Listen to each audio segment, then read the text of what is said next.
mes sėdėjom, atsimenu, sodyboje, sekmadienio ryte, aš galvojau tą pavadinimą, mes su vyru čia diskutavom ir aš, sakau, žinau, sakyčiau, mesgi ne iš Paryžiaus, bet aš taip myliu tą Paryžių, bet mes ne iš Paryžiaus. Ir man gimė tas pavadinimas Not from Paris. Ir mano vyras sako, ne, čia blogai, nes not. Nu, tu negali būti not. Aš sakau, bet žiūrėk, not perfect. Nu, tipo, gali, sakau.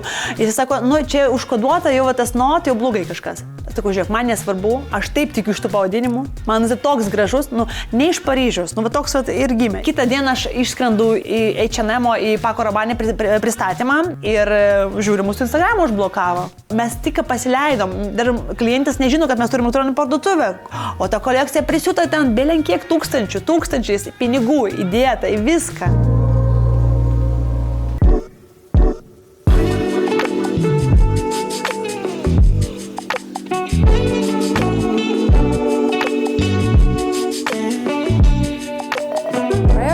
Nemažai metų nuo to momento, kai nutraukiai savo kaip sportininkės karjerą. Esi bemaž 24 kartus Lietuvos teniso čempionė. Ar neklystu su to skaičiumi? Visiškai teisingai ir šiais metais kaip tik švenčiu savo 30-metį teniso karjerą, teniso aikštelėje, 30 metų su rakete, tai taip buvo profesionali sportininkė, žaidžiau už Lietuvos teniso rinktinę, pasaulinėse varžybose, Europos čempionatuose, pasaulio čempionatuose ir tikrai atrodo, kad jau gyvenu antrą gyvenimą. Bet atrodo, kai kalbi apie tave, jau asocijuojasi su stiliumi, su mada, bet tikrai ne su sportu. Atrodo, kad tiek metų praėjo, kad žmonės jau kaip ir pamiršo, kad Irina buvo profesionali sportininkė, dabar esi jau tituluota mados industrijos atstovė, bet man visą laiką yra labai smalsu sužinoti, kas tave pastumėjo išsižadėti to, kas tau taip gerai sekėsi, nes, tikrai pripažinkim, kad ne visi sportininkai pasiekė tokios stulbinančios karjeros, kas tave pastumėjo žengti mados industrijos keliu.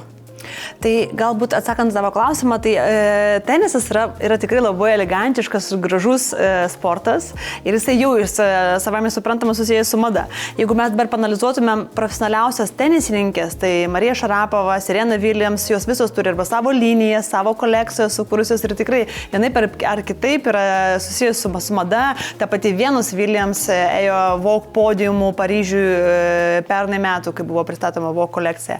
Tai toks mada ir sportas, jie visą laiką yra kartu, aš sakyčiau, o tą polinkį aš visą laiką turėjau nuo vaikystės. Tai grįžtant į mano vaikystę, tai aš visą laiką mėgdavau tais laikais važinėti, eiti per Humanas tuo metu buvo, ieškoti išskirtinių perliukų, netgi savo sportinę aprangą aš persiūdavau ne pati, bet siuvėjų pagalba, bet turėjau visokiausių idėjų, vizijų, kaip aš noriu atrodyti aikšteliai, kaip sukurti savo įvaizdžius ir aš netgi save tikrai drįsčiau sakyti, aikštelėje buvau tokia pradininkė mados, aš tikrai pas mane visą laiką apranga buvo sudėtas, išlyginta, neprikaištinga balta, polo apykaklės, ties jonukai klostuoti, kojinytės, viskas buvo tobulai ir aš tikrai visą laiką aikštelėje daug merginų ir tada jau ėmė pavyzdį kaip ir iš sportininkės, kad tą lygį patemti, kad atrodyti aikštelėje gražiai, elegantiškai. Ir mada taip, jinai visą laiką mane lydėjo, tiek ir mokykloje, aš norėjau kitaip atrodyti, visą laiką ieškojau tų išskirtinių derinių, drabužių, man nusišypsojo laimė ir 16-14 metų aš jau keliavau po Europą, tai daugiau nei prieš 20 metų buvo ir į Šveicariją, ir Italiją ir tikrai mes lankėmės tokiose prestižinėse vietose, kur galima buvo apsipirkti ir gauti kažkokių įdomių išskirtinių perliukų ir aš atsimenu, kad aš tuo metu savo honorarą tikrai dalį skirdavau parsivežti Lietuvą tuo metu importinių prekių, itališkų suknelių ir taip toliau panašiai. Jau tada man buvo tas tikrai aktualu ir įdomu ir toliau jinai visą laiką mane lydėjo. 12 klasėje aš jau svarsčiau stoti į dailės akademiją, laikiau dailės egzaminą. Tam, kad stoti, bet tiesiog, man treneris sako, Irina, klausyk, sportas ir dailės akademija yra tiesiog nesuderinami dalykai, nes tuo metu mane kvietė ir į Ameriką studijuoti su tenisu, žaisti už koledžą ir į Vokietiją, ir Vokietijos klubą ir tuo metu tai tikrai būtų tiesiog neįmanoma tęsti profesionalią sportininkės karjerą ir studijuoti dailės akademijoje. Tai aš pasirinkau vis dėlto savo tą sportinį kelią, kuris vis tiek paskui vėliau pasisuko jau į madą. O kaip tavo tėvai reagavo į apskritai tavo pasirinkimą studijuoti dailės akademijoje? Ar tavęs net kalbinėjo? Žinai, kaip vis tiek tėvai senesnių pažiūrų kartais būna įsitikinimus turi, kad, na, ten, jeigu esi talentingas medikas ar talentingas sportininkas, jau turi iki mirties tą daryti. Nu, matai, aš kaip ir buvau Lietuvoje jau pasiekusi viską, lubas, teniso prasme. Ir tada man jau kitas žingsnis, man reikėjo tada jau arba į Ameriką važiuoti, studijuoti ir ten mokytis, ko aš nenorėjau, dėl to, kad aš širdį visą laiką tikėjau ir jaučiau, kad aš būsiu čia Lietuvoje, aš būsiu čia, aš kursiu gerovę čia Lietuvos žmonėms ir vienaip ar kitaip prisidėsiu prie Lietuvos. Ir aš tą vidų labai stipriai jausmą turėjau, nors man visi tikrai atkalbinėjo Irina, galimybės, nemokamas mokslas Amerikoje prieš daugiau nei 20 metų, tai čia tikrai buvo wow. Ir tu tik važiuok, aš sakiau ne. Ir manęs 3 metus Amerikos universitetai siuntė laiškus, skambino, kad atvažiuoti, nes jie gerus sportininkus greit pasiema pas save, nes jiems irgi yra prestižas.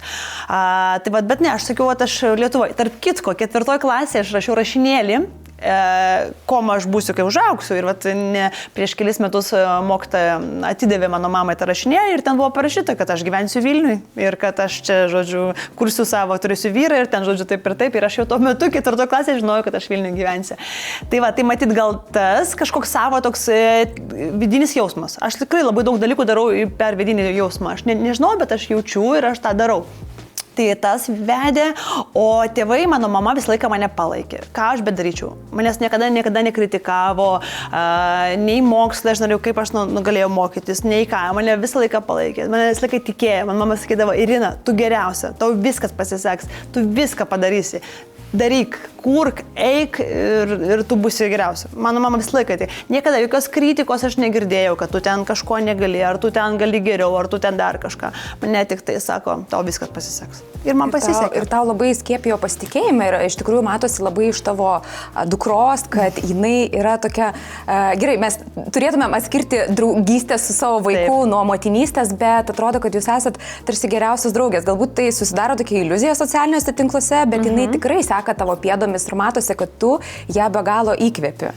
Čia, bet žinai, labai geras tavo klausimas apie dukrą ir iš tikrųjų aš pradžioj mano buvo tokia nuomonė, kad va, dukra, jinai bus mano geriausia draugė. Aš taip tikrai labai norėjau, bet ilgainiui aš supratau, kad ne. Jinai niekada nebus mano geriausia draugė ir tai yra normalu. Ir aš savo mama nesu geriausia draugė ir tai irgi yra gerai. Nes čia yra 2 skirtingi dalykai. Aš supratau, aš analizavau, ką mano mama, mano auklėjime darė gerai ir kas galbūt ne visai, kuris man. Ir aš supratau vieną dalyką. Tai ką jinai darė žiauriai gerai, kad jinai manęs niekada nekritikavo. Nes tėvai neturi kritikuoti. Ir tėvai neturi būti ir autoritetai. Jie nebus autoritetai. Tėvai ir yra mūsų tėvai, kad mus palaikytų. Kas be nutiktų. Ar blogai, aš ateisiu pas savo tėvus ir pasakysiu, man yra blogai, padėkite man.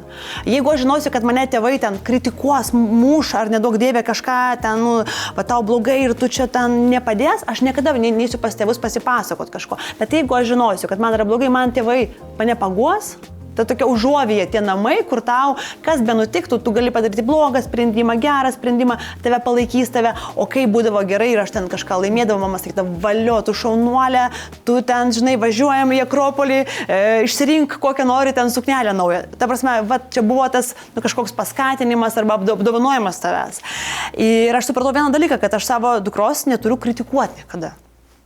Nu, ta prasme, nes kritikuoti turi ir šiaip užtenka tos kritikos. Žiūrėkit, socialiniai tinklai, draugai, mokykla, mokytojai, dar kažkas. Tave visur, ten kažkas, tu kažko, tu nepakankamas, tu galbūt, arba tu lygini save su kitais. Ir užtenka tos kritikos. Mes, ir to labiau, kad aš čia pasakysiu kažką. Ar jinai mane klausys? Neklausys, taip kaip aš savo tėvų. Mes neklausom savo tėvų. Tai va, ir autoritetas. Aš nebūsiu jai, aš galiu būti autoritetas savo darbais. Bet ne savo, pažiūrėk, aš pasiekiau tiek, o kiek tu pasiekė. Nu, tikrai nereikia lyginti. Aš tyliai dirbu, jinai tai mato ir man užtenka, viskas. Jinai mato galbūt įvertinimą kažkokią, tai jinai mato žmonės, kaip ten, tarkim, gatvėje sustoja, užkalbina, ar pasako gerą žodį, ar prieina. Ir jinai sako, mamytė, aš tavim labai žaviuosi ir didžiuojas. Taip, užtenka to. O autoritetas turi būti mokytojas, autoritetas turi būti kažkoks, nežinau, rašytojas, kažkoks sportininkas, daug pasiekęs, kiti kiti žmonės. Tai aš priėmiau taip, kad aš esu tas žmogus, aš sakiau Antare, kas be nutiktų, aš tavęs niekada nekritikuosiu, aš tave nebarsiu. Tu ateik, pasisakyk, taip man bus skaudu galbūt kažkas, bet aš pabandysiu tau padėti. Ir mes dabar tokiu principu gyvenam ir kažkaip labai gerai sekasi viską. Tikrai esam, kaip sakyti, turim gerų santykių su dukra, nes dabar paauglystė, tas amžius toks tikrai sudėtingas, bet turim tikrai labai gerus santykius. Nu, tai tikiuosi, kad taip ir išliks. Aš esu irgi kaip paauglės mama, tai visokiausių iššūkių yra, bet labai palaikau tavo tokį sveiką požiūrį į motinystę, į sveiką požiūrį į vaiką ir asmenybės formavimą, nes mūsų laikais, man atrodo, kai tie vaikai yra tiek įlindę į socialinės medijas, tiek yra to virtualaus bendravimo ir tiek, kaip tu sakai, kritikos ir to heito ir šiaip paaugliai yra visais laikais jie būdavo žiaurus dėl to, kad ten ir su hormonais nesusitvarko ir su kitais dalykais, bet palaikyti savo vaikus ir būti gerais tėvais, tai yra tiesiog būtina. Bet ta taisyklė galioja visur, ne tik tais auklėjime, ne tik tais apie palaikymą vienas kitą. Aš kaip sakau, žiūrėkit, jeigu artimieji tavęs nepalaikys, jeigu artimasis nepirks mūsų produkto, mūsų žurnalo, nuostabaus, mūsų komandos nariai nesidalins to nuostabių žurnalų, arba nepirks tavo gaminius, tavo draugai, jeigu artimieji nepalaikys, tai kas tada palaikys? Tai aš irgi stengiuosi pati visą laiką palaikyti savo artimuosius, savo draugus, savo draugės, kurias turi savo prekės ženklus, savo kažkokias irgi ir nupirkti, ir įsigyti, ir pareklamuoti, ir visą laiką stengsiuosi, nes aš tikiu, tai ką tada kalbėti apie kitus? Tai visų pirma, tai mes turim palaikyti tą palaikymą išreikšti patys. Tada ant to ir statoma viskas toliau. Egzistuoja stereotipas ir jisai labiau vyrauja tarp marketologų, kad tavo draugai ir tavo artimieji nėra tavo klientai ir dažniausiai tai nėra žmonės, kurie vartoja tą, ką tu sukuri. Ar tavo aplinkoje, kaip suprantu, nėra to?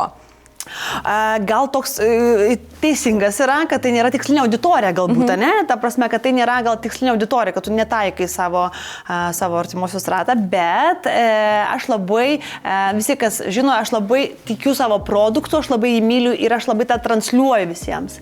Ir pati nešioji, pati vartoji, tada žmonės natūraliai mato ir tada, kaip ir tiki. Ir tu labai vis tiek daug pasakų istoriją, jie mato daug backstage, kiek yra įdėta, aš pasakoju, tarkim, tavo vyrų, kiek fotosesija viršelio, kiek man reikia derinti, kiek žmonių dalyvauja, kad gauti. Ir kai jis mato tą galutinį viršelį ir aš jam pasakoju, kiek ten įdėta darbo, kiek žmonių prisidėjo prie to ir kai trūko, jam tai wow.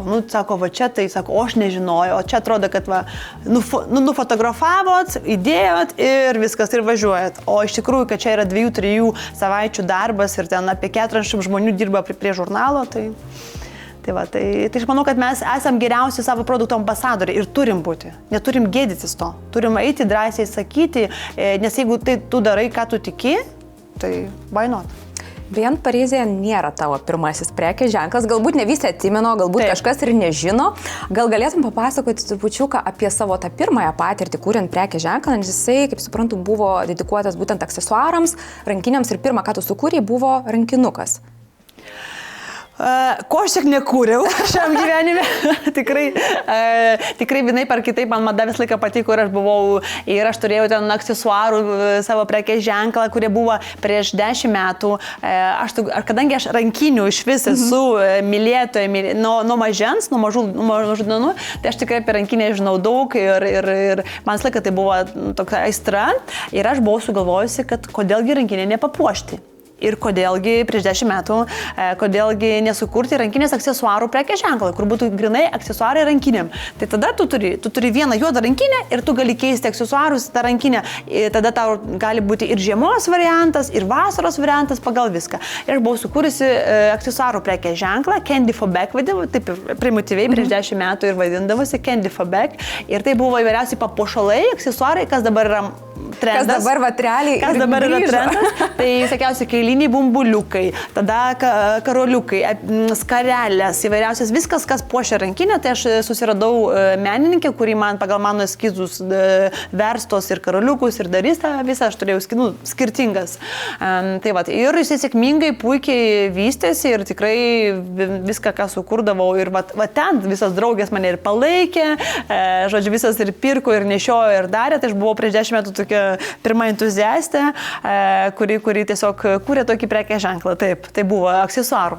Sakyčiau, kiek laiko gyvavo tas prekės ženklas? Žinok, nemažai, tikrai porą metų, manau, kad porą metų, paskui, kadangi mano veikla plėtėsi ir transformavosi, tiesiog neužteko jau fiziškai laiko ir tiesiog, aš jau nebesivyščiau jo.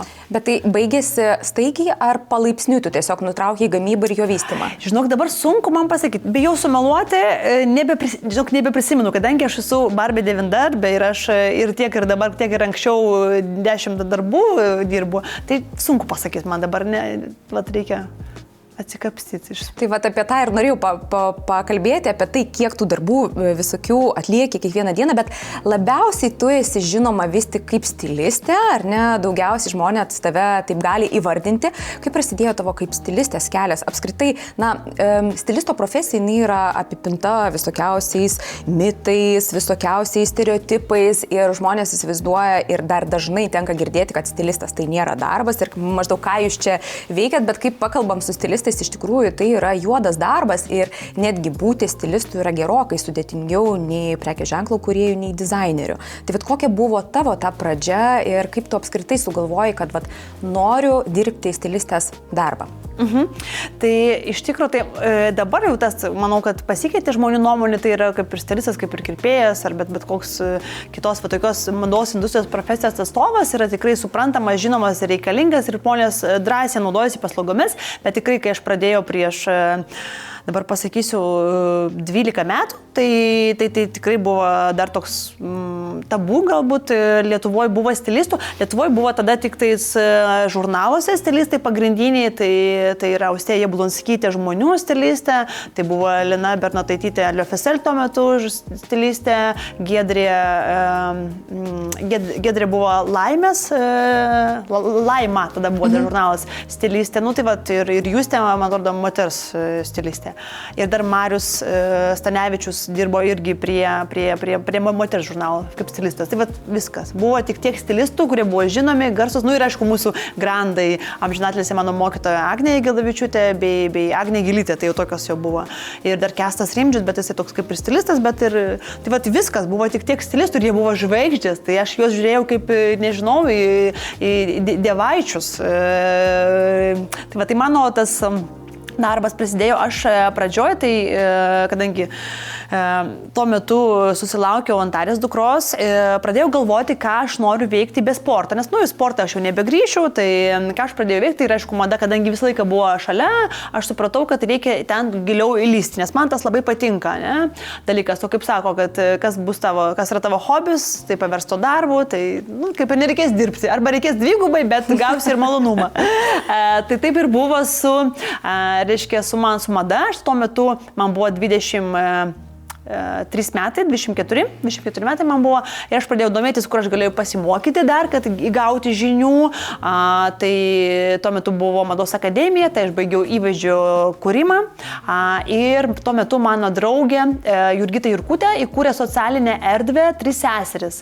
Tai GO9 prekybos centre buvo tokia erdvė, kur 3 seseris principas buvo toks, kad viena sesė kaip vyresnioji, kaip tokia turtingesnė, jinai atneša savo nenešiojimus drabužius, paaukoja juos. Kita sesė, tai mes esam, tai tos moteris, kuriuos tuos drabužius sutvarko, parduoda ir gauna už tai pinigus. Ir trečia sesė, kuria reikia pagalbos, psichologinės pagalbos, tai būtent tos pinigus mes konvertuojame į psichologinę pagalbą moteriams. Ir aš įsidarbinau tenais, savanoriavau, buvau kaip tos erdvės kur tie drabužiai, reiškia, atneša moteris, mes juos sukabinam, išlyginam, sutvarkom. Ir aš, kaip sakyta, vizualą tos parduotuvės dariau iš tų drabužių.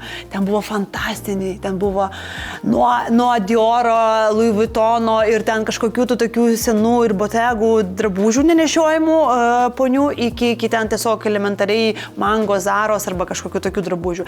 Ir iš to viso, tik muziejiniai eksponatai reikėjo padaryti į skirtingus derinius, ką man puikiai sekėsi daryti, sudarinėjau derinius, mes juos keldavom į Facebooką tuo metu ir parduodavom. Ir moteris paradoksas, kad iškart nupirkdavo visą derinį, kurį aš padarydavau.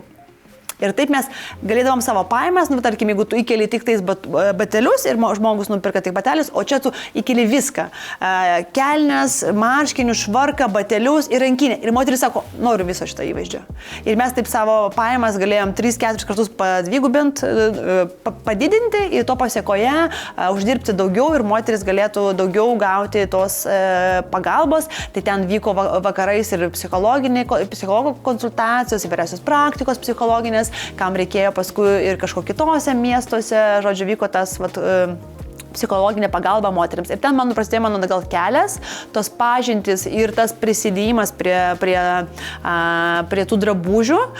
Tuo metu aš studijuoju įvaizdžio kūrimą, tuo metu aš savanoriauju, vienas dalykas, ateina moteris, aš konsultuoju tam, toj erdvėj socialinė, ne, aš patariu, ką jiems įsigyti, tai yra puikiai praktika tiek darbų su klientu, tiek psichologinė, tiek parinkimo drabužio, tiek tais asortimento žinojimo, tada aš sudarinėju derinius, aš keičiu vizualinius, dekoruoju vitrinas, tai yra fantastika.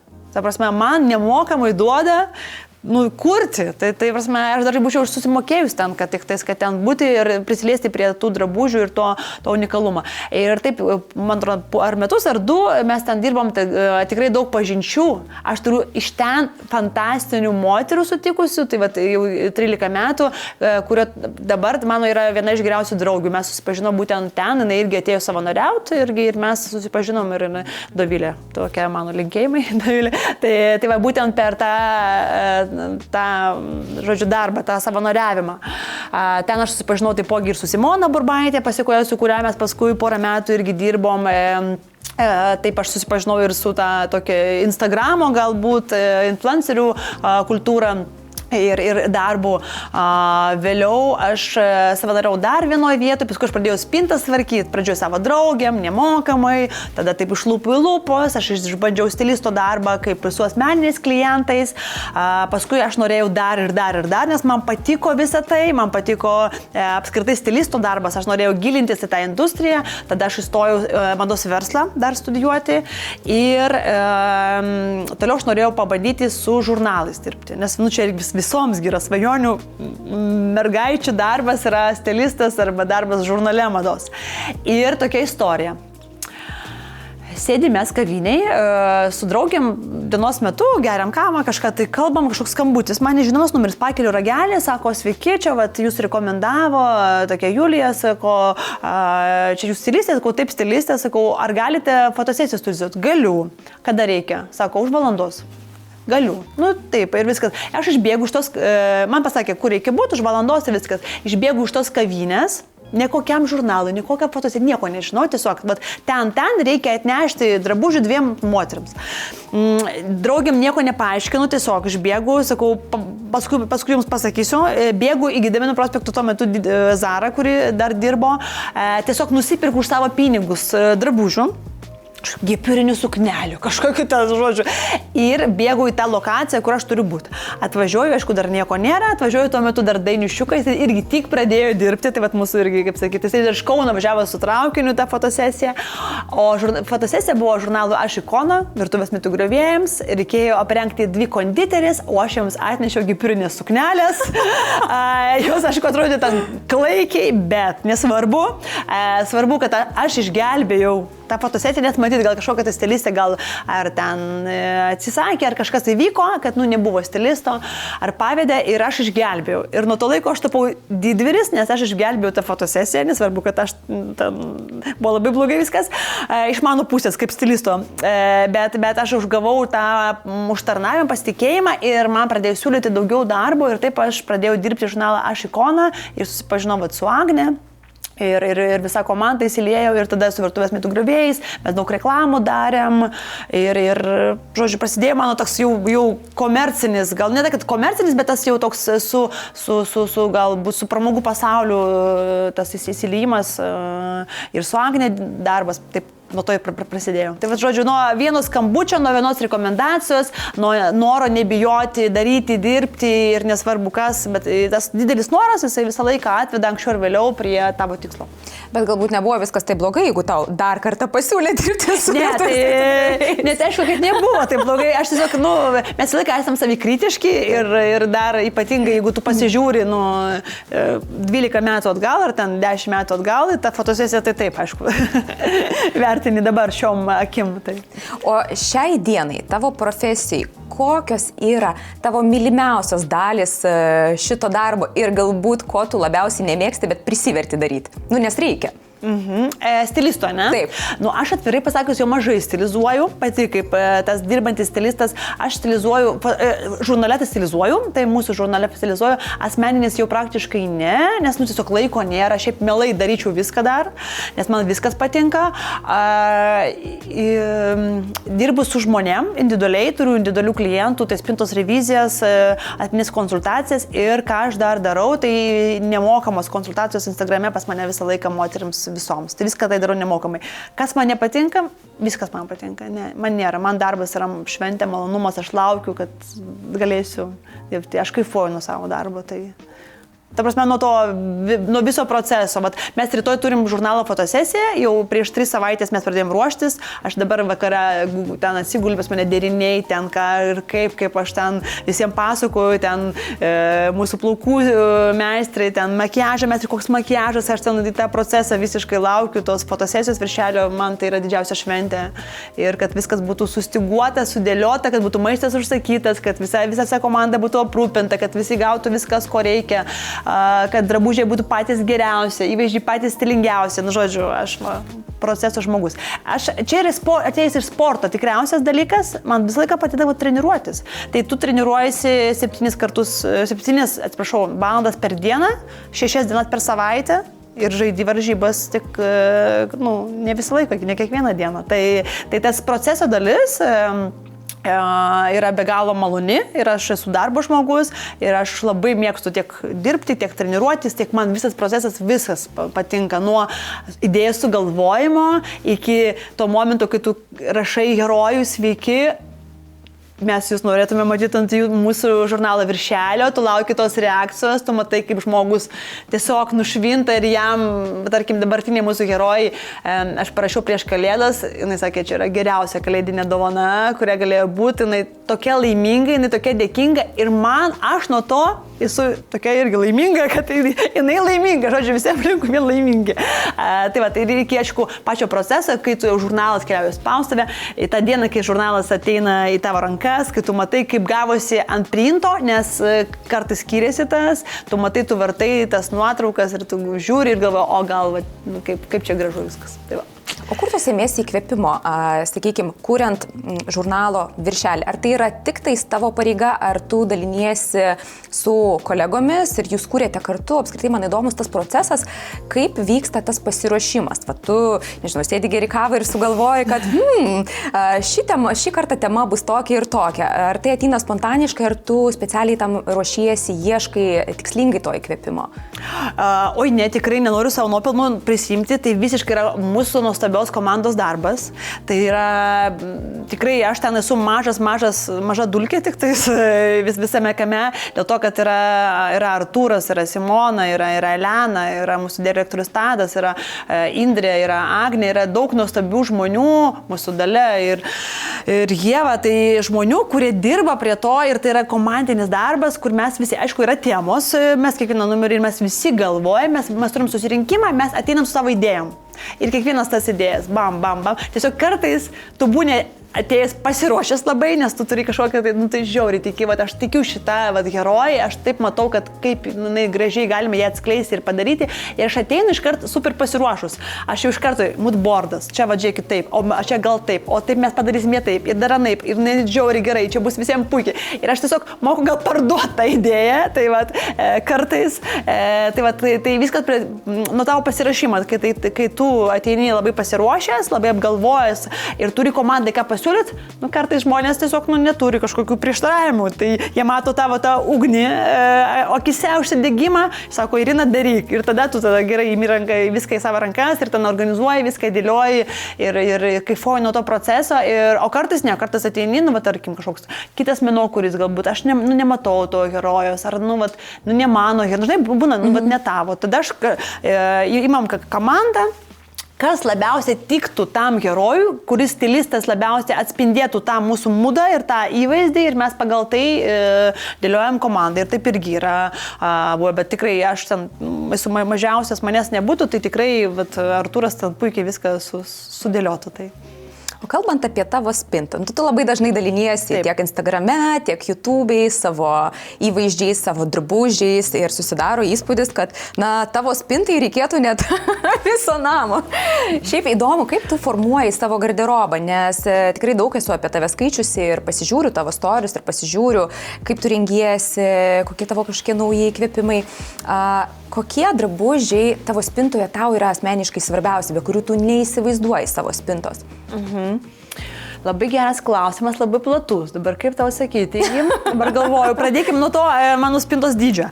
Tai mano spinta yra tobula, aš kai nuo jos kaifuoju. Aš šiandien ryte, tiesiog ne šiandien ryte, o vakar vakare, kai dėliojau įvaizdžius, ką man apsirengs šiandien, turėjau 3 variantus. Taip, žinai, turėjau 3 variantus. Turėjau, galvoju, raudonas kelnes lakuotas dėt, raudonus batus ir mėlynus marškinius. Galvoju, bus gražu, ryšku, dabar ko žmonėms trūksta spalvų, bus gerai. Paskui galvoju, gal ne. O jeigu aš gyvatės metai, reikia gyvatės tos imitacijos džinsus raštą įdėti. Va, čia bus gerai. Uždėjau tos. Ne, eisiu su paprastais džinsais. Tikrai. Yra pasirinkimas, yra fantastiškas. Aš savo spintos galėčiau sudaryti tikriausiai visiems metams tokius derinius. Jinai yra tobula, tiesiog ten yra tiek visko. Ten aš pati savo pavydžiu savo spintos, tikrai. Jinai yra apgalvota, iš ten išdėlioti ir visą kitą, bet aš tiesiog neprisirišu prie tų daiktų. Aš labai daug parduodu. Tiesiog aš nebenešioju, jeigu aš jau ten metus tikrai arba pusės metų neužsidėjau to daikto, nesvarbu, kad jis yra fantastinis, geras, nerealus ir ten aš tiesiog jį perleidžiu. Nes aš žinau, kad aš norėsiu kito to daikto kažkokią tai, o mano spinta neguminė ir mano yra principas, kad daiktai tarnautų, jie neturi kabėti, man nepatinka, kai daiktas kaba ir aš jo nenešioju.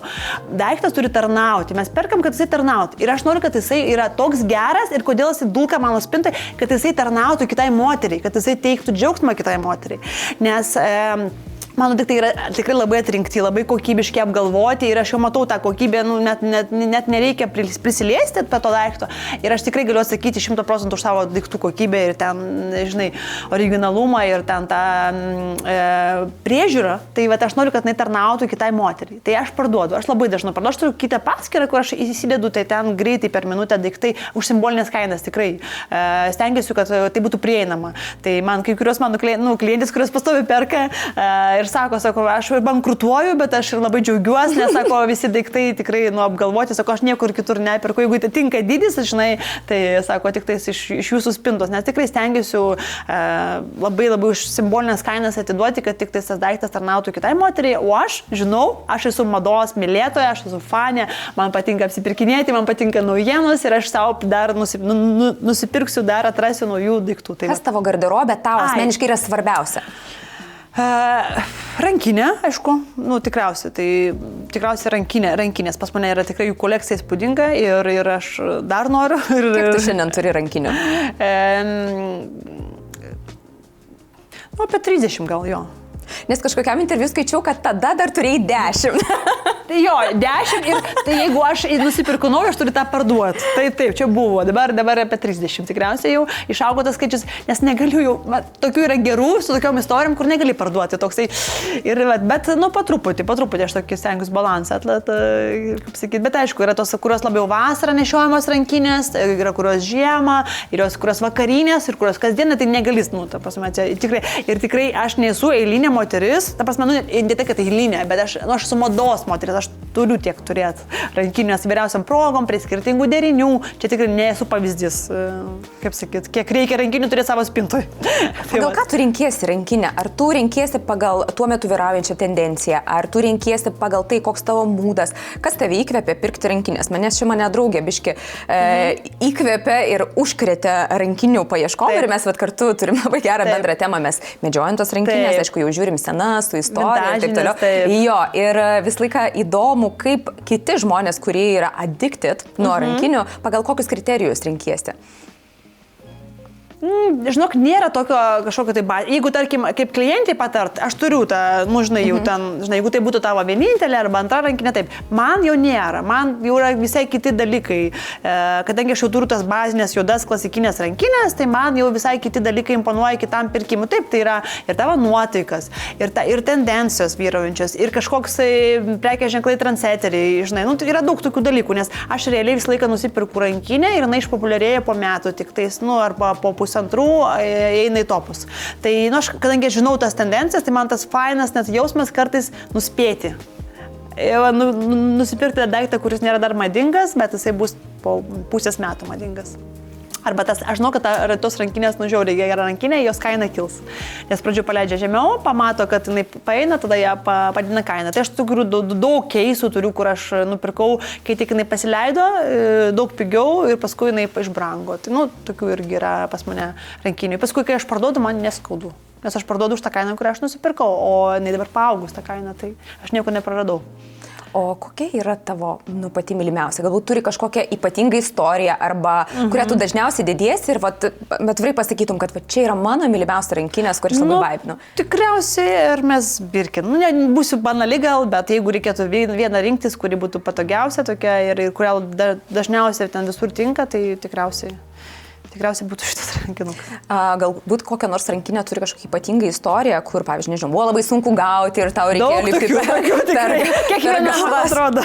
Kiekviena. Tai yra pasidovanojimas savo su ten vestuvių proga, tai čia dovana gimtadienio proga, tai mes čia vakarį su merginom Paryžiui buvom, tai čia per mados savaitę ten. Man kiekviena aš nepirku šiaip savo tos rankinės, kad blogas noras, pirku rankinę. Labai išgalvoju, labai apgalvoju, paranalizuoju, pasižiūriu, kokios kur kainos, pasižiūriu antrų rankų platformas, labai daug tokio namų darbo įdedu. Ir žinau, kad ten aš skrysiu į Paryžių, į mados savaitę, dabar aš turiu daug projektų, daug dirbu ir aš norėsiu pasižiūrėti, pasimatuoti tą rankinę, kurią galbūt savo įsigysiu, savo kaip dovana kažkokią ar dar kažką. Pas mane visi tokie pirkiniai, kaip sakyti, taip nėra, kad bloga nuotaika ir pirku rankinę. Ar tavo vyras kartais neprieštarauja kažkiem tavo pirkiniam? Turiu minti, kad, pavyzdžiui, aš iš savo patirties galiu pasakyti, kad mano vyras sako, tu niekada nenešiosi leopardo, jokių gyvačių, jokių zebrų, jisai neperneša, sako, išmesiu, sudeginsiu, bet tu su manim taip neisi. Ar tavo vyras turi kokį nors red flagus, kur jam nepatinka tavo garderobė? Ne, visiškai ne. Jisai man laiką sako, kaip tu gražiai atrodai. Man kiekvieną rytą man komplimentai. Sako, tu gražiausi be makiažo, sako, kaip tu gražiai atrodai, man laiką sako, dabar atostogos buvom, kur visiškai nesidažiau su pižaminiam kelniam, žinai, ir ten maikė. Ir jisai man sako, tu pati gražiausia, pati nuostabiausia, niekada nėra man pasakęs, kad aš kažkaip blogai atrodau ar negražiai. Aš dar jo paklausiu, pataržiek, ar taip gražu. Ir tada jisai man gali patarti. Aš sakau, kokią rankinuką čia man tiktų. Sako, pasiimk tą Gucci rankinuką. Jisai net visus mano žino ten rankinukus, ką aš turiu, ką aš šitą ir jisai man patarė, ką man čia pakeisti, tos batelius užsidėk arba dar kažką. Ir labiau patarė, bet niekada man. Man pasisekė su tėvais ir su vyru, kad mane nekritikuoja, mane tik tais gyrė ir kažkaip tokį pozityvumą. Ir kartais mes su vyru, tarkime, jeigu aš noriu kažkokio tai rankinuko, kadangi tai yra mano tokia aistra ir viršiu savo biudžetą, tai aš paprašau pusę. Mano vyras nėra, kad man te perka dešinė, kairė, va čia, žinai, tos rankinukus. Sako, davai per pusę. Tada tu vertinsi tą daiktą, supranti, tada tu, žinai, nu, va, jau nebus, kad šiaip savo, nu, kažkoks brangesnis, ta, tarkim, rankinukas. Aš tau pusę pridedu, pusę tu ir tu, va, vertinsi tą daiktą kitaip. Tai man patinka tas toks. Ir man netaip skaudu, žinai, ir tikrai tas daiktas, nu, tu jautėsi, kad va, tu prisidėjai prie to, tu pati čia savo nusipirkai praktiškai. O tu vyrui leidai savo nusipirkti kokį drabužį, kad jisai nupirktų tau taip, kaip jisai tave mato? Ar vis tik tu tik savim pasitikė? Ne, dėl to, kad aš pasitikiu. Ta prasme, nu, jam tas apsipirkinėjimas nėra, kad jam ten sikaifuotų ar ten visą kitą, o aš turiu tokią spintą, nu, jam tikriausiai, nu, ir šiaip, nu, kaip sakyt, aš jam pirku gal kartais ten kažkokią, tai nes jisai laiko neturi, bet kad jisai man taip, aš gal ir nenorėčiau. Ta prasme, aš save geriausia, paskui kažkas nepatiks, įsižeis, nu, kam to reikia, žinai, nu, toks, žinai.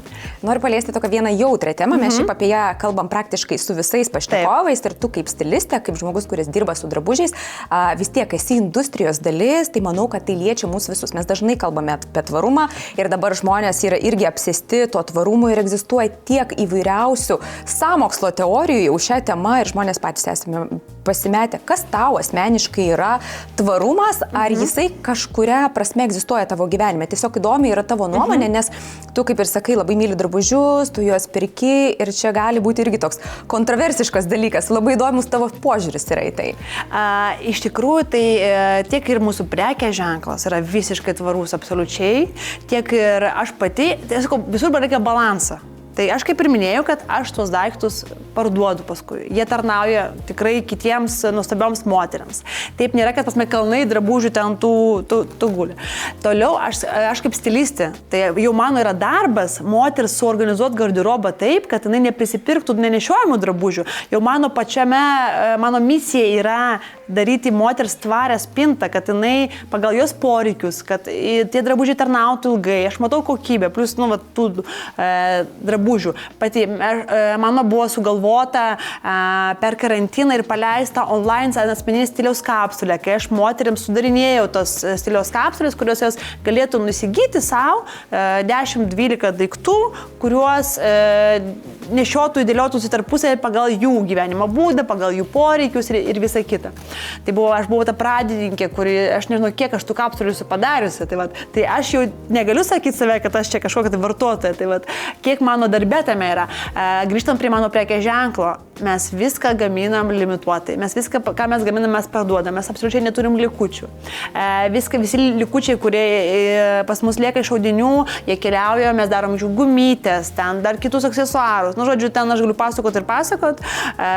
Pačius visus drabužius mums gamina močiutės, vyresnio amžiaus siuvėjai, iš mažų miestelių. Mes tiek prisidedam prie to, bet aš to pasakysiu, ar mes gavom nors kartą kažkokį tai vertinimą už tai, ar žmonės perka mus daugiau, kad mes tokie tvaresni? Tikrai ne.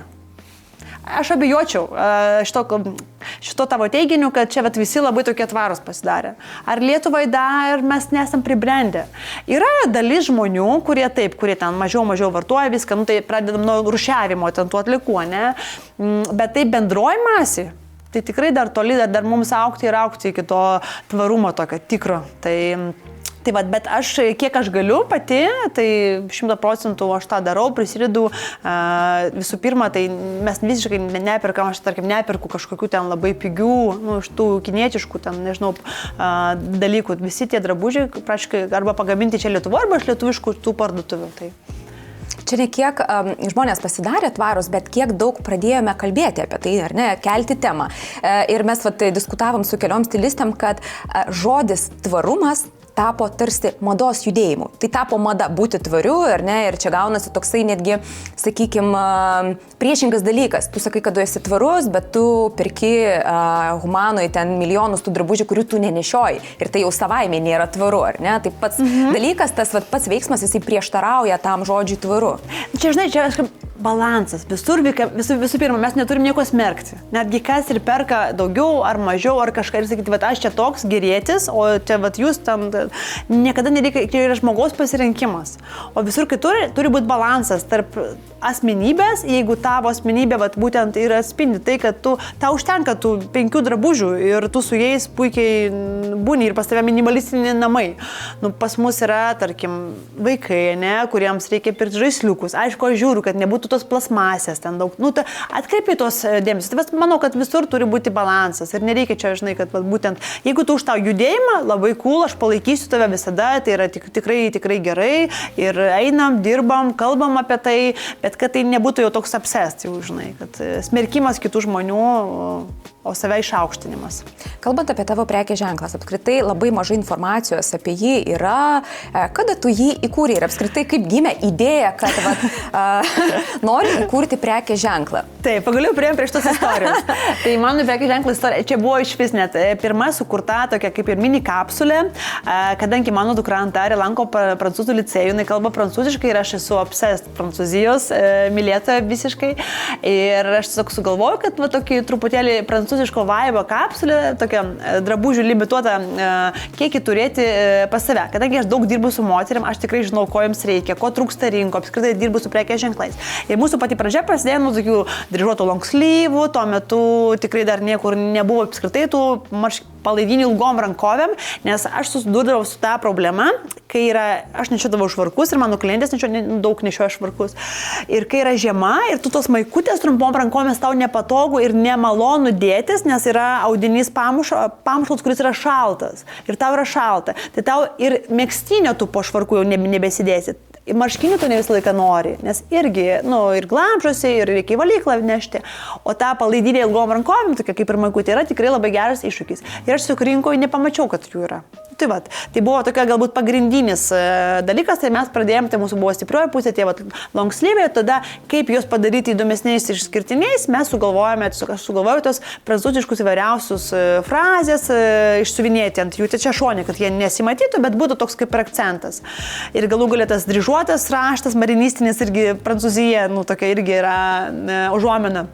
Ir netgi pirmą kolekciją sufotografavau, kapsulę, net ne kolekciją, ten buvo keli džemperių modeliai, long sleeve'ai, sufotografavo Vaidas Jokubauskas, fotografas ant Antarės mano dukros ir tai buvo irgi kaip vaikas ir tie visi per dideli drabužiai tokie, netgi taip, toks pateikimas visai susijęs su dukra ir su to, o mūsų buvo pavadinimas Not from Paris, iš esmės jisai gimė pas mane, mes sėdėjom atsimenu sodyboje, sekmadienio ryte, aš galvojau tą pavadinimą, mes su vyru čia diskutavom ir aš, sakau, žinau, sakyčiau, mesgi ne iš Paryžiaus, bet aš taip myliu tą Paryžių, bet mes ne iš Paryžiaus. Ir man gimė tas pavadinimas Not from Paris. Ir mano vyras sako, ne, čia blogai, nes not. Tu negali būti not. Aš sakau, bet žiūrėk, not perfect. Gali, sakau. Jis sako, čia užkoduota jau tas not, jau blogai kažkas. Sakau, žiūrėk, man nesvarbu, aš taip tikiu iš tų pavadinimų, man jis toks gražus, ne iš Paryžiaus, toks ir gimė, ir viskas. Ir nuo to užsikabino, kad tai yra tos mūsų pirmos kapsulės, kuri prieš 5 metus gimė, prekės ženklo pavadinimas. Ir toliau, kadangi aš dar turiu 10 veiklų kitų, kurios aš dirbu, tai būdavo, kad mes išleidžiam tą mini kapsulę, kelis modelius, po kelis šimtai vienetų, mes iš karto juos parduodam. Tada mes vėl, po kelių mėnesių vėl kažką išleidžiam. Ir tai ir buvo toks kapsulinis kažkoks dalykas, kurį aš darydavau tada, kai aš turiu laiko. Dabar sausis, mažiau darbų, dabar išleidžiam, žinai. Tada vasarą mažiau darbų, išleidžiam. Ir viskas. Ir aš nevyščiau tai jokį prekės ženklą, joks ten kažkoks, tai, žinai. Tiesiog aš žinau kokybę, žinau poreikius, žinau, ko reikia ir va čia su prancūzišku vaibu. Bet kažkaip mums sekėsi.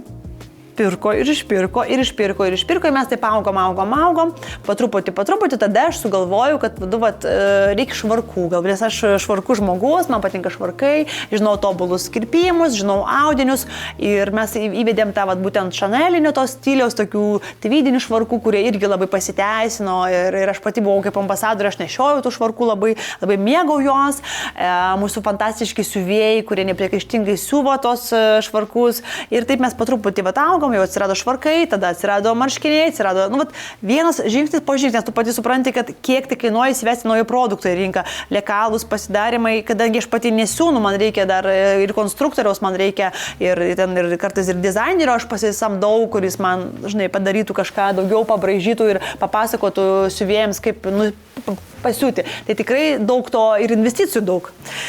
Mes tada išsinuomavom savo pirmą studiją, po truputį taip augom ir ten tikrai neišsiplečiant į detalės, tikrai e-shopų net neturėjom finansų, nes čia irgi dar vienas projektas, kur tu galvoji ir tiesiog tu investuoji į kokybišką audinį, aš geriau atsiųsčiau audinį iš Italijos labai gerą šilką, iš jo pasidaryti, neigu dar ten 3 ar 4 tūkstančius investuoti į ten elektroninę parduotuvę, nes pas mus vis tiek limituoti ten tie kiekiai, mes čia mažiukai, žodžiu, buvo taip. Nu ir galų kai jau atėjo tas laikas, kai reikia padaryti jau tą elektroninę parduotuvę, nes jau čia užaugom, čia jau nebespėjam, čia ir visą kitą, ir reikia jau tą kažkokią tai kolekciją padaryti, tokia jau didesnė. Ir aš tada sugalvojau, kad mes turim pop-upą padaryti, nes aš jau tai 10 metų važinėjau po mados savaitės. Aš tai matau, kaip Paryžiuje, Milane per mados savaitės prezentacijos daromos. Ir aš galvoju, mums reikia padaryti šią prezentaciją, ko dar nieks čia nedarė, tokios kaip per mados savaitę. Aš atsimenu, mes išsinuomavom. Tuo metu Inidė Jasnauskaitė turėjo tą studiją tokia irgi Gedimino prospekte su prancūzišku vaibu, ten tais lubos, freskom ir ten visą kitą. Mes sukūrėm ir prileidom visą ten kolekciją, mūsų kailinukai, tai dirbtinio kailio šalikai, ten, žodžiu, suknelės, mes turėjom viską pridarėm. Mes pasileidžiam elektroninę parduotuvę savo, mes padarom didžiulį renginį, ateina visos mano ir draugės, ir daug žinomų žmonių, žinai, neslėpsiu tikrai, ir tokią padarom, tokį, žinai, elektroninė parduotuvė, nauja kolekcija, čia prezentacija, čia su vaišėm, su viskuo. Ir kitą dieną aš išskrendu į H&M, į Paco Rabanne pristatymą ir žiūri, mūsų Instagramą užblokavo. Tas Not From Paris. Mūsų Instagramas užblokuotas. Lygiai 2 dienas po mūsų to pristatymo. Ir ten mes su merginom, kas čia įvyko, ir gaunam laišką, kad užblokuotas Instagramas. O mes tik pasileidom. Dar klientas nežino, kad mes turim elektroninę parduotuvę. O ta kolekcija prisiūta ten belenkiek tūkstančiais pinigų įdėta į viską. Į džemperius, į treningus, į suknelės, į kailinukus. Viskas. To mes neturim kur parduoti jos. Ir tada pradėjom, aš žmogus tikrai net, kuris čia nekiršys kažkam ar dar kažką. Ir pradėjom kapstytis, kasgi čia yra. Tiksliau, mano merginos labiau, jis buvo tokios įsitraukiusios kaip į detektyvą, kas čia įvyko. Ir aišku, mes turim tokį Discord dalyką Lietuvoje ir ten atkapstė, kad tiesiog viena mergina pasirodo, kad Prancūzijoje yra toks vyriškas prekės ženklas, Drolet Monsignor vadinasi jisai, kuri vyrų streetwearą daro. Aš atvirai pasakius tikrai nežinojau jo net, ta prasme, aš negaliu žinot viskas, kokie yra prekės ženklai ir tavo pačių vyriškų drabužių. Ir jie turėjo tokį kaip šūkį sukūrę, Not From Paris Madame, kur jie pasirodo tą šūkį, čia nebuvo jų prekės ženklų pavadinimas, bet buvo šūkis, kur jie tą šūkį tiesiog visur naudojo ten ir visą kitą. Ir viena mergina, tam Discord'e, jinai pati ten išdėsto, kad pažiūrėkit, ten jinai nukopijavo pavadinimą nuo to, reiškia, prekės ženklo, to šūkio, kad neva. Ir kad aš nusinčiau, kadangi mes jau turėjome elektroninę parduotuvę, tai mes štai visi aprašymai, ten, tarkim, prekės ženklas, aprašymas, su nuotraukom, su viskas, kaip ir buvo, žinai. Jinai nusintė, mes pasileidėm elektroninę parduotuvę, jinai visų pasidarė screenshotus ir nusintė tiems prancūzams, kad žiūrėkit, jūs plagijinų kopijuoja, ta prasme. Ir jinai tam Discord'e pati parašo, kad aš padariau, aš nusinčiau jiems ją, nes jinai čia tokia, kopijuota, čia jinai nukopijavo, galvoju, čia, pradėkim nuo to. Jeigu aš žinočiau, kad yra toks prekės ženklas, ar aš pradėčiau kopijuoti, ar aš tokia, neturiu savo smegenų ir dabar paimsiu, nukopijuosiu, padarysiu ir praslysiu, ne? Ta prasme, investuosiu 500 000 eurų ir praslysiu. Žinai, aišku, ne apie tą dainą. Tai visų pirma, jeigu aš žinočiau, aišku, aš niekada. Taip, mano kaltė, kad aš nepasidomėjau gal giliau, bet kadangi aš, kaip minėjau, kad tą prekės ženklą aš pradėjau kaip kapsulinį prieš 5 metus, kaip ir virtuvė savo sukurta. Aš net neturėjau minčių, kad čia kažkas iš to gims, bet laikų bėgant tas gimė, taip mano kaltė, kad aš nepasidomėjau, kad pasirodo yra toks šūkis. Ir čia gali būti kažkokių teisinių ginčių. Aš nesakau, kad mes neteisūs. Mes tikrai, mes konsultavome su teisininkais ir tikrai tiesiog tai yra labai daug pinigų kainuojantis dalykas, nes iš esmės mes sukūrėm pirmi, nes Instagramas buvo sukurtas mūsų anksčiau negu jų šūkis išleistas, tiesiog jie turėjo teisinius patentus, o mes neturėjom. Viskas. Bet iš esmės, teisiškai tu gali įrodinėti, kad tu tą padarai pirmas. Ir ta mergina kažkaip, arba žmogus, aš nežinau kas ten, jinai tam Discord'e tiesiog gražiai parašo, kad aš jiems parašiau, aš jiems nusinčiau ir tada jau patys prancūzai kreipėsi, matydami, kad čia kažkaip liktais juos čia kažkas kopijuoja, kreipėsi į Metą, kad mūsų užblokuotų. Ir tada mes gauname, aišku, jau laišką su pretenzija, kad mes pažeidėm jų teisės. Ir tada mes su savo teisininku rašom jiems atgal tą laišką su paaiškinimais visais, kad mes, kad taip ir taip, kad taip ir taip, mes teisiškai viską su jais atsiskaitėm. Ir mes, bet pas mus, kol ten tie vis tiek teisiniai dalykai, visi ginčiai vyksta, mūsų tai kolekcija visi stovi, tie 500 000 eurų jie tai užšaldyti, tu negali, o tau reikia ofisą nuomoti, už ofisą mokėti, darbuotojams mokėti, viskas, žinai, parduoti tas prekes. Tai aišku, aš tikrai nepykstu ant tos merginos iš Discordo. Aš sakau jai didelį ačiū už tai, kad jinai padarė tada, o galbūt ne tada, kad mes galbūt iškiltumėm dar daugiau ir eitumėm į pasaulį ir gal tikrai būtų kažkokių tai didesnių nuostolių finansinių, nes tikrai buvo minčių kolaboruoti su dideliais prekės ženklais ir mus norėjo, kad mes turėtumėm savo produkciją kitur. Tai būtų didesnių nuostolių, tai ačiū jai, kad jinai šitam etape pasielgė taip ir padarė tikrai gerą darbą, nes aš nežinojau, mes šito nepraskaičiavom ir tai normalu, kai tu darai, tu nesi tos srities specialistas, darai viskas pats savo rankomis, kaip aš sakau, pats šoki, pats dainuoji, pats bildus pardavinėjai, pats siūni, pats parduodi, pats reklamuoji, pats kontentą kuri, žinai, renginius organizuoji, tu gali kažko nežinoti, tai yra normalu. Tai ką mes turėjome? Mes per 2 savaitės turėjom pakeisti prekės ženklo pavadinimą, kuris būtų panašus, not from Paris, beyond Parisian. Mes turėjome parduoti, likviduoti viskas, kas buvo su tom etiketėm. Mes turėjome pervadinti shopą.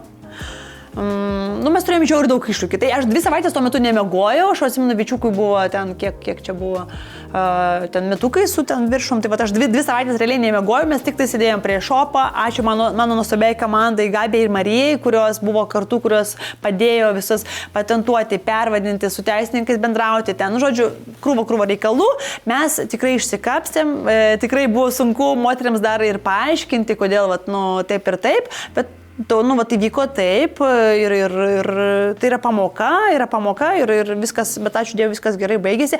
Kai baigėsi teisiniai reikalai, taip, tai mes teoriškai galėjom su jais eiti į ginčą ir, kaip ir kalbėti, kad čia yra skirtingos kategorijos, čia yra vyrų, čia yra moterų, kad čia mes anksčiau pradėjome ir kad čia, tas pavadinimas nėra toks pat identiškas, ta prasme.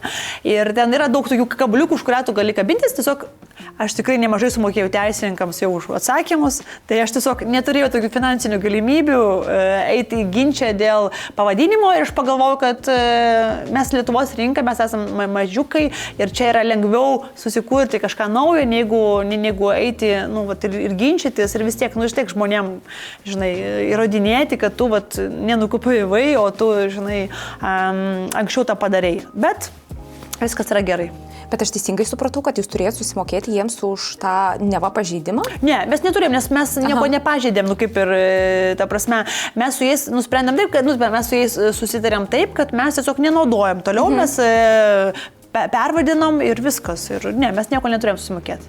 Nes teoriškai, aš sakau, mes kaip ir anksčiau pradėjom naudoti tą prekės ženklo pavadinimą ir aš galiu sakyti, kad jūs nukopijavot, jūs pamatėt pas mane Instagram platybėse šitą pavadinimą ir jūs čia tiesiog pridėjot savo madam ir viskas. Nes teoriškai aš galiu sakyti taip, nes mes 2020 metais įsikūrėm, o jie tas logo jau pradėjo naudoti 21 ar 22, ta prasme, metai ar 2 vėliau už mus. Tai šiaip tai aš galiu jo pretenziją pateikti ir tada, bet tiesiog aš neturėjau to patento. Jeigu mes būtumėm patentavę tą pavadinimą, tai tada, bet aš neužpatentavau tuo metu. Dabar suprantu, kodėl iš tikrųjų man dažnai išmeta į reklamas ir eina naujienlaiškiai, kad patentuokit savo prekės ženklą. Jeigu tu dirbi savo vardu, tai yra viena, bet jeigu tu sugalvoji kažkokį pavadinimą tarptautinį, tai tu gali nemenkai įkliūti. Bet žiūrėk, ar tu patentuot 2000 eurų? Ar tu pradinėje stadijoje, kai tu esi jaunas kūrėjas, kai tu esi jaunas prekės ženklas, elektroninė parduotuvė nuo 3000 eurų, ne, jeigu mes taip minimum, ne, ten basic kažkokią, tai 2000, patentuoti savo prekės ženklo pavadinimo, sukurti kolekciją, pasiūti audiniai, reklamos. Kiek reikia pinigų jaunam kūrėjui, kad pradėt? Tiesiog. Tai tiesiog, žinai, gali būti niekada, ne? Ar imti paskolą, ar kažką, tai ar taupyti visą gyvenimą ir paskui, žinai. O kaip jūs realizavo tuos produktus, kurie buvo su tuo senuoju pavadinimu? Ar jūs kažkaip tarėte su tuo brandu, kad jūs vis tiek turite išparduoti likučius, ar jūs tą darėte? Ne, labai ilgai vyko tas susirašinėjimas su jais, tai visi teisiniai reikalai mes per tą laiką išdovanojom, ten už savikainą kažkam, tiesiog ten etiketės, tai tą etiketę tu gali, žinai, ir pakeisti. Etiketę pakeisti nėra sudėtinga. Bet buvo siuvinėjimas ant... Tai kur džemperiai išsiuvinėjimai, tai buvo vienintelis džemperiai išsiuvinėjimai, o ant kitų nebuvo niekur išsiuvinėjimo. Tai va tas irgi gerai yra, kad gaminiai nebuvo išsiuvinėti. O kur džemperiai, o Jėzu, aš dovanų, visiems ten draugiau pažįstamiems tiesiog, kaip į nuostolius, tiesiog kaip nuostoliai. Tai čia yra minimalus nuostoliai, kad tai galėjo būti. Bet tau nebuvo tokio, žinai, momento, kad jautiesi, kad svyra rankos ir ar tu benori tęsti, ar tu labai kovingai buvai iš karto nusiteikus kaip sportininkė, čempionė, kad aš vis tiek jūs visus čia sutriuškinsiu. Aš tokio pikto kovingumo neturiu, aš tikrai nieko sutriuškinti nenoriu. Aš tikrai visiems linkiu, kad viskam, kad tik sektųsi, būtų gerai.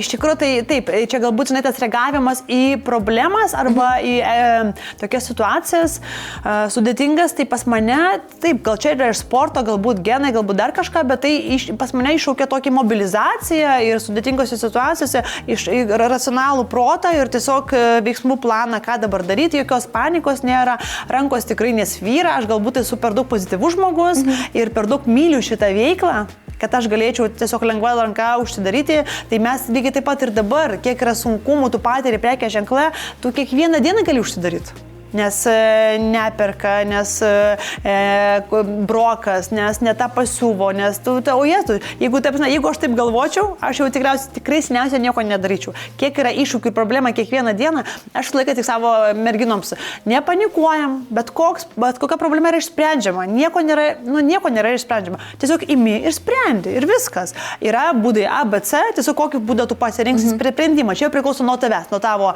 patirties, nuo tavo mąstymo, nuo tavo kažkokių tai galbūt kitų sugebėjimų, kurį tu sprendimo būdą priimsi, bet koks dalykas yra išsprendžiamas, kiek siuntų yra dinkę. O taip pat irgi žinai, ne?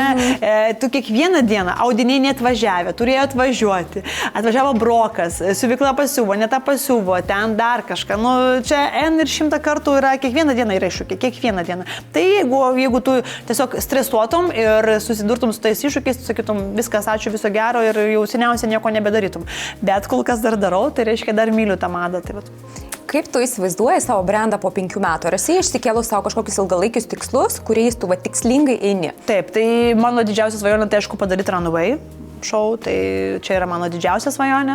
Tai galbūt tas po 5 metų tikrai, kad ir tą padaryti Runway, o taip tai plėsti savo gaminių, nes idėjų yra daug, tikrai norisi plėtros, norisi galbūt ir fizinės vietos, kur ateitų galėtų pasimatuoti tos vietos tokios, geros, mes dabar turim tą tokią mažą mini studiją, kaip aš sakau, bet norisi galbūt ir tokios fizinės vietos. Tikrai aš dar tikiu tom parduotuvėm, ne tik elektroninė, bet man labai norisi, kad moteris ateitų ir mūsų gaminius paliestų ir pamatytų tą kokybę ir kiek ten yra įdėta meilės. Mūsų švarkų pasiuvimai yra fantastiški. Siuvėjai, kurie mums siūna tos švarkus, jie yra aukščiausio lygio. Jie anksčiau, kai Aleksandro Vasiljevo kolekcijos būdavo čia saugomos, tos istorinės visos, tai jie taisydavo tos visus, jie labai kruopščiai, preciziškai viską daro. daro, ten yra tobuliausia kokybė. Aš važinėju pati, aš pati turiu ir Balenciaga, ir Saint Laurent daiktų.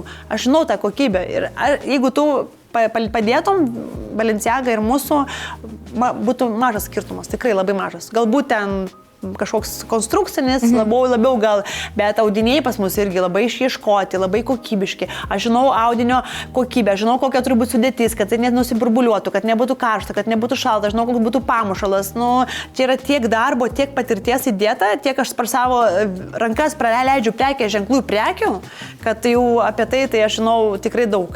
Ir kiek tu įdedi meilės į tos daiktus, jie yra vienetiniai, jie yra nemasiškai, kad jie yra sukurti, apgalvoti ir išdėlioti ir tu žinai, kad moteriams tobulai tiktų, nes tu žinai, moterų, aš žinau savo klienčių, kaip man pasipasakoja, kokie yra didžiausia galbūt kompleksai, ko jos nori paslėpti. Tu žinai, kaip su drabužiu padaryti taip, kad moteris jaustųsi ir atrodytų gerai. Kad ir neverštų, ir nespaustų, bet kad jinai atrodytų savo graži su tuo daiktu. Tai kiekvieną daiktą įdėta tiek meilės, tiek dėmesio, tiek visko, kad, žinai, kad tikrai norisi, kad moteris ateitų ir pasižiūrėtų į tos daiktus, nes per nuotraukas kartais sunku tą ištransliuoti, o kai tu ateini, pamatai tą kokybę, pamatai tą daiktą ir atrodo, kad, tai kalba prie to, norisi fizinės savo kažkokios vietos, tokios, kur moteris galėtų užeiti, pasimatuoti ir norisi padaryti kažkokį tai runway show su modeliais ir tokį pristatymą jau didesnį. Tai ir iš tikrųjų, aišku, sunku vienai tą viską daryti, tai pasvarstau apie kažkokį tai partnerį ar partnerį arba, žinai, žmogų, kuris galėtų irgi, nes norisi kartais pasitarti ir norisi kartais dalį kažkokių darbų, žinai, kad pasimtų, nes visko nespėjai, nes pas mus tikrai manau, kad vienintelis dalykas dėl laiko stokos, mes neišėjom dar kažkur į pasaulį. Ta prasme, jeigu būtų tikrai daugiau mano laiko, kurį aš galėčiau skirti tam prekės ženklui, tai mes jau būtumėm ir į pasaulį išėję, ir platesnė rinkai pasirodę. Tai po aš mados savaitės važiuoju, tai aš laiką irgi reprezentuoju ir lietuvių kūrėjus į savo prekės ženklą, dažnai dėviu, tai sulaukiu ir komplimentų. Tai manau, kad tikrai tik laiko klausimas, kaip išeiti į pažintis ir plačiau šiek tiek. To aš tau ir linkiu. Bet ačiū kalbant labai apie Lietuvos kūrėjus, kurie yra tavo, tai išskirtum favoritus, kurie tau patinka ir pagal dizainą, ir pagal kokybę, ir pagal vertybės, kas yra tie tavo favoritai? Aš visiškai kaifuoju nuo lietuvių kūrėjų, jie yra nuostabus. Ta prasme, mano ir Monika Mas, tai yra numeris 1, su kuria aš užaugau ir nuo pat jos pradžios, aš su jos klientė, esu viską pasisiuvus ir turėjus, ir dabar turėjau per L, jos suknelę kurtą ir paltus, ir lietpalčius, viską. Aš juos nešioju ir kaifuoju.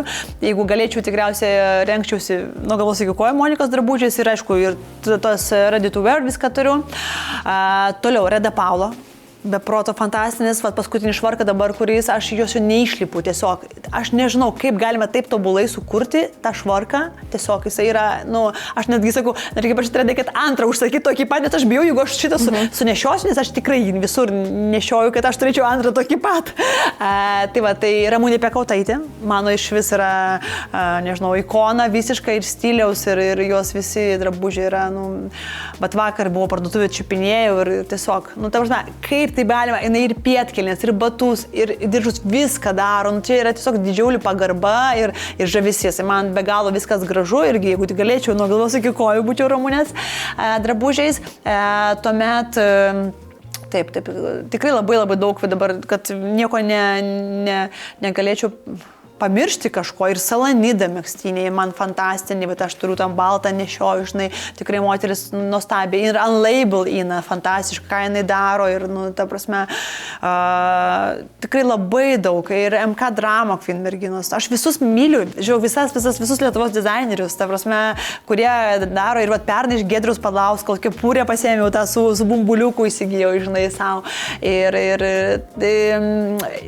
Mano svajonė, aš nieko neturiu iš Juozo, tai kažkada tai vieną dieną, aš aišku bijau pasijeisti, nežinau kodėl, aš bijau, kad, kažkas yra, žinai, toks, tai yra, lygtai tu jautiesi dar kažkaip gal nedaugęs, gal dar, žinai, gal per brangu tau bus, kai tau pasakys kainą, nes, tų kainų nėra, ta prasme, niekur neskelbama, kiek švarkas kainuoja pas Juozą, žinai, tai gal tu tokios ir šiek tiek baimės yra, nes gal tu pasakysi 5 000 eurų, žinai, tu negalėsi išsimokėti, žinai, nežinau, kažkaip yra, bet mano svajonė svajonė, aš netgi savo vyrus sakiau, aš labai noriu, kad tu man kažkada, tai, jeigu ką, tu man padovanotum, kad pas Juozą kažką pasisiūti, ten kokį švarką, žinai, man tai yra tikrai Kęstas Rimdžius. Man irgi išlystas, žinai, labai noriu pas Kęstą, tai Kęstas tą žino ir aš ateisiu vieną dieną, bet irgi čia gal noriu užaugti iki Kęsto, iki Juozo aš noriu užaugti, žinai, toks, nereikia čia ir dabar viską gauti, žinai, kad tu, nes, kaip sako, labai gerai mano vyras, mes įsivaizduok, mes su vyru susitokiam po 10 metų praleistų, daugiau 10 metų kartu, žinai, ir mano vyras irgi sakydavo, važiuok, gimė pas mus dukra, žinai, mes ten pasistatėm namą, žinai, sako, dabar žiūrėk, dabar atėjo laikas, vestuvėm, žinai, sako, Irina, nenorėk čia ir dabar visko. Susitokį, vaikas, namas, o kas toliau?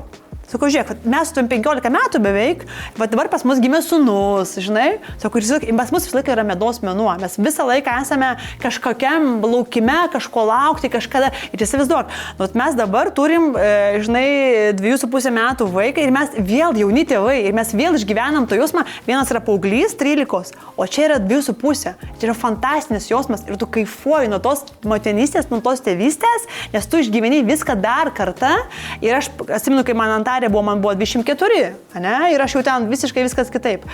Ir dabar aš kiekvieną akimirką gaudau tą, nes aš žinau, kaip dukra užaugo ir jau bus jau 14, žinai, ir tu matai, ir tu supranti, kad tu jau nebegrįši to liuliuko ir to visų, tu žinai. Ir dabar tu per sūnų kaifuoji su kiekvieną akimirką, ką jis bepadaro, ir tu tiesiog gyveni tam momente, žinai, tokiam, kad tu esi laimingas čia ir dabar. Ir tu supranti, kad mes per 15 metų mes beprotiškai save mylim vienas kitą dar vis ir tikriausiai dar labiau mylim negu ten prieš 10 metų. Ir pas mus tas, žinai, o kas toliau? O toliau mes turim ten, žinai, apskeliauti pasaulį, nukeliauti į Japoniją, mes dar nebuvom. Mes turim ko laukti, o ne ateina, kad viskas čia ir dabar. Tai grįžtant prie lietuvių dizainerių, nukreipimas nuo temos, čia ir yra, kad iki Kęsto, iki Juozo dar tikrai norisi daugti, paaugti ir manau, gal iki 40 metų, 5, gal dar, žinai, tikrai dar kurs ir darys dar geresnius dalykus ir aš ateisiu ir pas juos. Tai. Tavo labai žemiški norai. Labai, žinok, mano būna geriausias noras ryte, kai aš atsikeliu, aš dabar noriu išgerti kavos, nuvriaus skaniai, ten pavalgyti skaniai, žinai, man diena nuo to laiminga, žinai, aš pasidarau nuo to laiminga, kad man tokie paprastina. Bet laimė ir slypi mažose dalykuose. Nereikia laukti kažkokio tai grand gimtadienio ar ten kažko, tai tada aš būsiu laimingas. Ne, būk laimingas šiandien, būk laimingas čia ir dabar. Tai vat. Mes turim keletą žiūrovų klausimų, bet kadangi pas mus laikas irgi eina, tai turiu tokį išskyrus labai vieną įdomų klausimą, tiesą sakant, nesitikėjau, kad kažkas gali taip sugalvoti, nebūčiau sugalvojęs. Ir paklausė vaikinas, Valentinas, ar išdrįstumėte žengti podiumu? Jeigu taip, tai ką norėtumėte vilkėti? Čia mano svajonė yra. O Dieve, aš vis mintise savo man galvoju, blemba, kaip aš norėčiau. Dabar, kaip buvo paskutinis Egidijaus Rainio pristatymas per Elitą, aš galvoju, o kodėl aš nepasisiūlė, aš norėjau eiti podiumu, kaip būtų nerealiai, o Dieve, čia mano yra svajonė.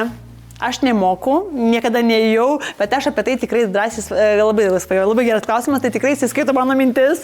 Labai norėčiau kitame amplua, tiesiog ne tai, kai tu sėdi ir žiūri, o pabūti ten. Ir tada, kai tu sėdėsi ir žiūrėsi, tu kitaip vertinsi, tai kai tu pabūsi ten. Tai va, tai žodžiu, ką norėtum vilkėti? Man nesvarbu. Aš myliu madą visom prasmėm, kad nėra, jeigu taip kalbant, tikriausiai, kad galbūt pas Juozą arba pas Kęstą, pas Ramūnę kažką, kažką tokį jų, jeigu kalbant apie lietuvių dizainerius, tai kažką iš jų kūrybos kolekcijos, pas jūs viskas yra gražu. Tai vat. Aš to parašiau 2 blitz klausimus. Gerai, greitai. Labai ilgai negalvok, tiesiog šauna į galvą, atsakyk. Vienas toks bus pozityvesnis, kitas kitokią pusę turės. Tai be kokių 3 daiktų neįsivaizduoji savo gyvenimo? 3 daiktai. Greitai. Greitai. Ir aš susimačiau, nes 3 nėra. Bet negalima sakyti, ten vaikas, ten tėvai. Daiktai.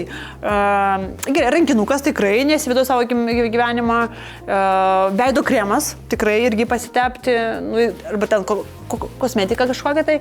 Ir maistas, be maisto tikrai kažko. Ta prasme, be pusryčių, apskritai be maisto aš negaliu. Alkanas tikrai neapsirengsi gražiai. Ne, tikrai. Pas mane pirmoji dieną aš atsikėliau, aš valgyti turiu. Aš maistą myliu. Labai. 3 red flag daiktai, kurių visiškai išbrauktum apskritai iš mados industrijos. Moonbootsai, tikrai, va dabar žiemą. Laiku ir vietoj. Labai svarbus dalykas - laiku ir vietoj. Tikrai, kas turi tos moonbootsus, nepriimkite asmeniškai, nes žinau, kad moteris paskui įsižeidžia. Tikrai ne dėl to. Laiku ir vietoj. Pagrindinis red flagas, va, yra, žinai, jeigu tu su moonbootsais eini, nežinau, į restoraną, nu tai ne, žinai, jeigu tai yra kalnai, all good, tikrai apsauga atlieka funkciją, kalnuose slidinėjimo metu, ten kai yra, žinai, viskas yra labai labai gerai, bet ne mieste, nu ta prasme, nu, bet laiku ir vietoje, žinai, tai vat, man galbūt tas užkliūna labiau, gal ne tai, kad daiktas pats, bet jo, nu, vat, laiku ne vietoje. Tada iš tokių, kad man pačiai, nu, gal ant mano figūros slim džinsai, tikrai gal ne. Tai irgi viskas pagal figūrą, pas ką yra gražios kojos ir tikrai gali leisti savo gražiai atrodžius slim džinsai, tikrai valio. Ir dar koks vienas dalykas, kaip sunku. Nu, aš tokių neturiu, žinai, kad tokių vat, visiškai, kad man gal pasakyti, ai, bet man dar šią žiemą, kas nepatinka, labai atsiprašau, kas turi tos kailinės ausinės. Tikrai nieko asmeniškai, kas turi tos ausinės, bet man pačiai, nu, man tiesiog taip kažkaip, man ne. Man jis tokia, žinai, nu, nei šildo jos, nu, ta kepurė užsidėti, nes per galvą išeina šiluma, ne per ausis, tada užsidėti tas ausis, tada, nu, toksai neturi savo paskirties, iš esmės. Tai vat man gal vat, tokie 3 dalykai gal.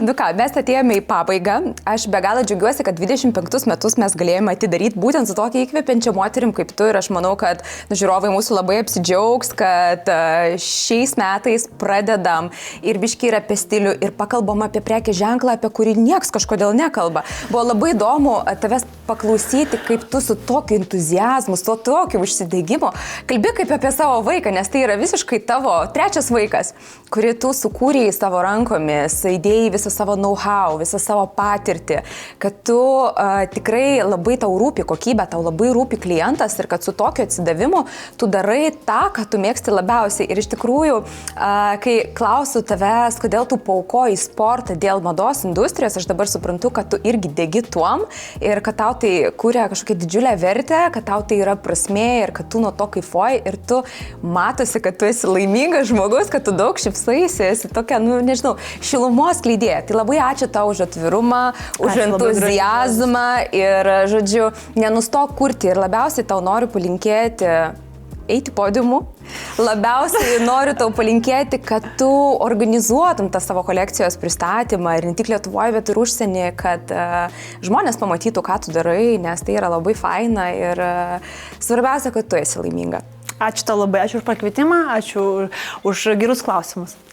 Ačiū mūsų žiūrovams, kad žiūrėjote, kad esate jau 1,5 metų su mumis, tai nepamirštame prenumeruoti kanalo, būtinai pakomentuokite, būtinai paspauskite laiką, mums kiekvienas jūsų palaikymas yra labai svarbu ir mes tai darome ne tik dėl jūsų, bet ir dėl kūrėjų, kurie kūrė pridėtinę vertę mūsų šaliai. Ačiū Jums ir iki. Valio! Ačiū labai.